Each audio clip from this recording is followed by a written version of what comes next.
Madam President, it didn't take long. Just a year since defund the police became a rallying cry and cities started cutting money from police budgets, crime is surging. At the beginning of June, the New York Times reported, and I quote, "Homicide rates in large cities were up more than 30% on average last year and up another 24% for the beginning of this year." Homicides are up in New York City, Philadelphia, Chicago, Los Angeles, Columbus, and the list goes on. And it isn't only homicide rates that have risen. During the first 4 months of the year, Los Angeles saw a 73% increase in shootings. As of the end of May, Portland, Oregon, which has been ravaged by violent riots over the past year, was on track to exceed 1,000 shootings for this year, as compared to 389 in 2019. A Washington Examiner piece from June reported, and I quote, "Through the first 14 weeks of this year, New York City saw an 81% increase in shootings, the highest number of shootings during the same period since 2002. Robberies, grand larcenies, felony assaults, and shootings have all increased in April and May compared to last year," end quote. San Francisco has seen a surge in car break-ins, among other crimes, with the San Francisco Chronicle reporting in June that, quote, "Last month, the police department's Central Station saw a 733% increase in auto burglaries compared to the previous May," end quote. In Oakland, California, carjackings are up almost 88%, shootings are up 70%, and homicides are up 90%. Madam President, unfortunately, I could go on all day. The crime surge is real, and it is frightening. I've quoted a lot of statistics and percentages, but there are real people behind every one of those crimes. People whose lives have been cut short or ravaged by violence. People whose sense of safety has been destroyed. It turns out, Madam President, that surprise, defunding the police is a terrible idea. It's no coincidence at all that cities that have slashed their police budgets have seen huge increases in violence. Some of them are even recognizing the mistake that they've made and seeking to restore the funding that they cut.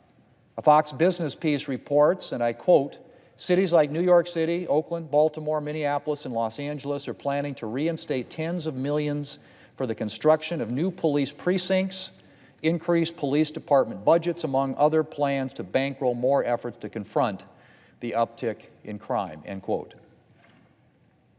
Unfortunately, Mr. President, the problem won't necessarily be fixed that easily, because defund the police rhetoric has not just resulted in smaller police budgets. It's also resulted in police demoralization and left departments worried about deploying officers to do their jobs. And it's resulted in a wave of police retirements and resignations. As the New York Times reports, quote, "Thousands of police officers nationwide have headed for the exits in the past year." A survey of almost 200 police departments indicated that retirements were up 45% and resignations rose by 18% in the year from April 2020 to April 2021 when compared with the previous 12 months, end quote. Again, that from the New York Times. The city of Asheville, North Carolina, has lost a third of its police force. A third, Mr. President, and it's not surprising. It turns out that when you spend months vilifying police officers and demonizing them for doing their job, some of them no longer want to stay. And this is perhaps the worst consequence of the defund the police movement. Cutting police budgets is not a good idea, but resources and equipment can be built back up again, sometimes fairly quickly. It's a lot harder to replace good, seasoned officers with years of experience protecting public safety. And while it would be hard to replace them at any time, it's particularly hard today because it's difficult to imagine why anyone would want to become a police officer right now. Why would good men and women sign up for a job where they're regularly characterized as the worst kind of criminals? Why would they sign up knowing that they may be prevented from or punished for doing the job we ask them to do? Mr. President, violence against police officers always a danger, is up.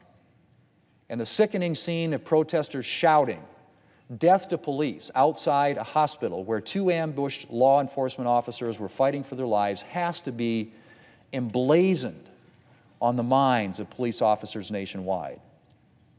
Again, I ask, why would anyone want to join the police under these conditions? The defund the police movement is not only costing us many good officers today, it's depleting the pool of good officers for the future. And that, Mr. President, that is the travesty. Mr. President, the unfortunate truth is that Democrats bear a substantial amount of responsibility for the situation we find ourselves in. Because this is a party that either actively contributed to the defund the police rhetoric or implicitly endorsed it by largely staying silent. Not to mention the less than censorious attitude that Democrats frequently displayed when it came to the violence and property destruction of last summer and the past year.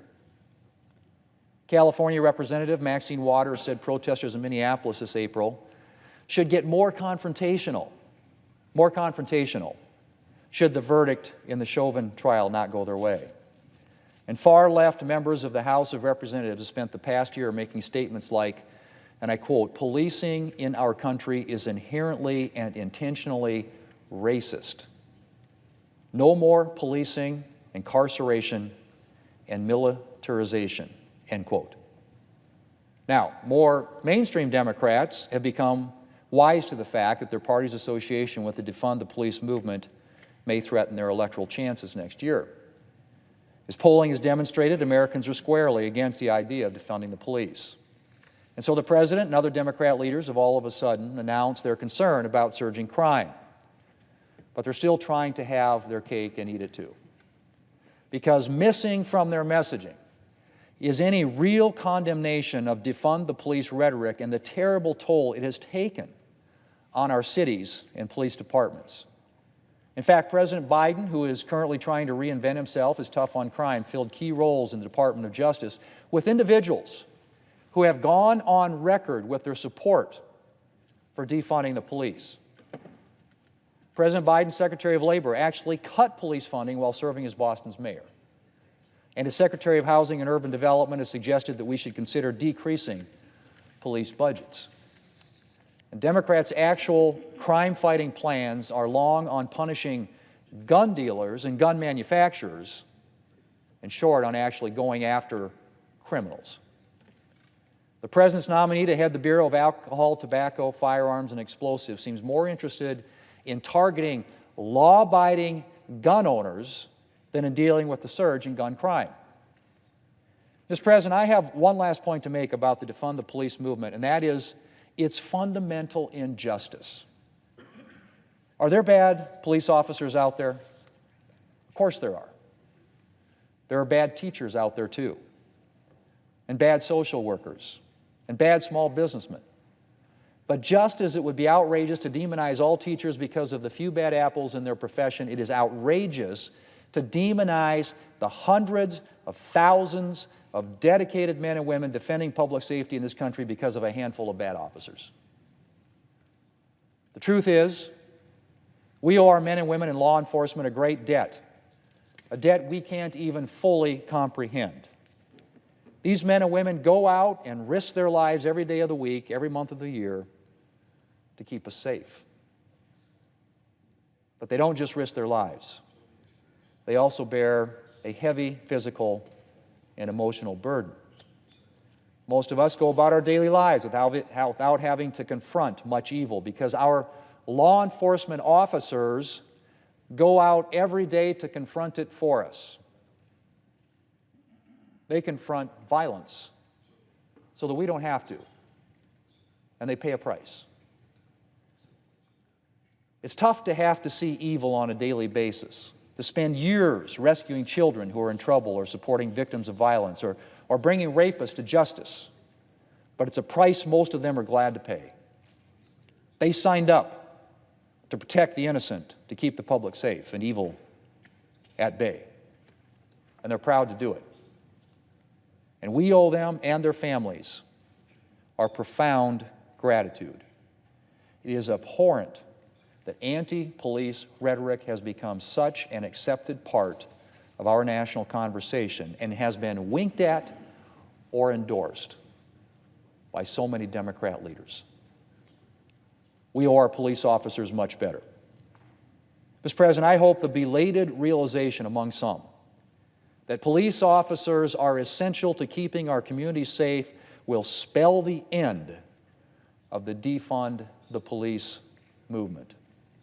It's time to focus on protecting public safety and honoring the men and women who spend every day working to promote it.